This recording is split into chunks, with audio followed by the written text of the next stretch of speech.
Sir the law of garbage vehicle அப்படின்னு ஒரு விதி இருக்குது. அதில் என்ன சொல்கிறாங்க, சார் இப்போ நீங்கள் ஹேப்பியாக வெளியில் போகிறீங்க, வண்டியில் போகிறீங்க, வழியில் ஒருத்தர் ராங்காக வண்டி ஓட்டிட்டு வரான், லேசாக அவன் மேலே இடிச்சிட்டிங்க.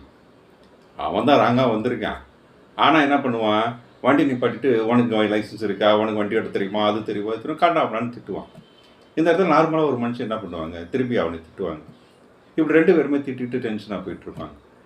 அதை தான் செய்யாதன்னு இந்த விதி சொல்லுது. இந்த இடத்துல புத்திசாலித்தனமாக நடந்துக்கோ, அவனை திரும்பி திட்டாத, அவனை பார்த்து சிரிச்சிரு.